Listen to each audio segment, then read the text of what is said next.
இப்போ சிவகார்த்திகேயன் வந்து உதயநிதியோட எல்லா விழாக்கள்லையும் அவர் இருப்பார், எல்லாத்துலேயும் இருப்பார், இன்னமும் இருப்பார். ஏன் அப்படின்னீங்கன்னா அவங்க எல்லாமே ஒரே சமூகத்தை சேர்ந்தவர்கள். அந்த ஆந்திராவிலேருந்து வந்ததில் இவங்க எல்லாருமே ஒரே சமூக மக்கள். அதனால அவங்க வந்து அந்த இசைவேளார் குடும்பத்தை சேர்ந்தவங்கன்றதுனால எல்லாருமே ஒன்று மண்ணா தான் இருப்பாங்க.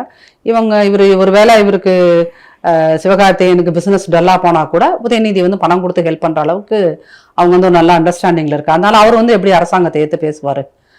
வெற்றிமாறன் வந்து ரொம்ப துயரமாக தான் இருக்கு. அவர் வந்து இந்த திமுக அரசாங்கத்தை புகழ்ந்து பேசினாரு.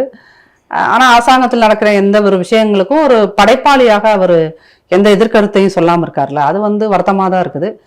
நிறைய பேர்த்துக்கு வெற்றிமாறன் அப்படின்னா தமிழ்நாட்டோட ஒரு சூப்பர் டூப்பர் இயக்குனர் அப்படிங்கிற ஒரு எண்ணம் இருக்குது. ஆனால் அந்த சூப்பர் டூப்பர் இயக்குனர் அரசியல் இல்லாமல் அப்படியே சினிமா நல்ல சினிமா கொடுக்கறதோடு இருந்திருக்கலாம். ஆனால் திமுக மேடைகளில் அவர் தோன்றுவதும் வருவதும் போவதும் வந்து கொஞ்சம் ஒரு மாதிரி ஆக்வர்டாக தான் இருக்குது. ஏன்னா அவர் ஒரு பக்கம் தமிழ் தேசியமும் பேசுகிறாரு, இன்னொரு பக்கம் திமுகவோடு உறவாடுகிறார். அப்படின்னா திமுகவோடு உறவாடினா தான் இங்கே படம் ஸ்மூத்தாக வெளியாகும், ரிலீஸ் ஆகிறதுக்கு. அப்படிங்கிறதுனால தான் வெற்றிமாறன் மாதிரியான பெரிய இயக்குநர்கள் கூட அப்படிங்கிற இடத்துல தான் அவங்க எல்லாருமே இன்னைக்கு, அது வெற்றிமாறன் மட்டும் கிடையாது, எல்லாருமே. இந்த போஸ் வெங்கட்னு ஒருத்தர் இங்கே தமிழ்நாட்டில் வந்து நான் தமிழன், இங்கே ஜாதியை ஒழிப்போம்பார், ஆந்திராவுக்கு போவார், ஆந்திராவுக்கு போயிட்டு ஆமா தெலுங்கு கை அப்படிம்பார். அப்போ அவங்க எல்லாத்துக்குமே பிஸ்னஸ் தான் முக்கியம் மேடம். அவங்க எல்லாத்துக்குமே என்ன தெரியுது, சினிமாக்காரங்களில் பெரும்பாலானவர்கள் ஏன் திமுகவை தூக்கி பிடிக்கிறாங்க அப்படின்னா, திமுகவை தூக்கி பிடிச்சாதான் நம்ம படம் ரிலீஸ் ஆகும்.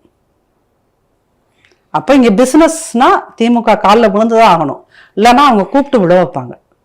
அவங்க கூப்பிட்டு விட வைக்கிறதுக்கு முன்னாடி நானே சரண்டர் ஆகிட்டேன்னா என் படம் பாட்டம் நடக்குமா, என் பழப்பு பாட்டில் நடக்குமா, நானும் 5-10 சம்பாதிப்பனாங்கிற ஒரு மனநிலைமையில தான் சினிமாக்காரர்கள் எல்லாரும் விரும்பி போய் விழுகிறது கிடையாது. அது வெற்றிமாறனே ஆனாலும் விரும்பி போய் காலத்தின் கோலம் என்ன பண்ணி தொலைகிறது, இவனுக்கு 5 வருஷம் ஆட்சியில் இருந்தால் இதுதான் நடக்கும்னு விதியேன்னு போய் விளறவங்க தான் இவங்க எல்லாம். அதனால பெரிய அளவுக்கு அவங்களை குற்றம் சொல்லவும் முடியல. ஏன்னா பெரும்பாலானவர்கள் பணம் வந்து வட்டிக்கு வாங்கி தான் படம் எடுப்பாங்க. ஸோ ஒவ்வொரு நாளும் போக போக அவங்களுக்கு வட்டி ஏறிக்கிட்டே இருக்கும்ல, அதுவும் ஒரு பெரிய டிஃபிகல்ட்டி இருக்கனால தான் அந்த பணத்தை வச்சு தான் திமுகவும் அவங்கள அடிக்குது.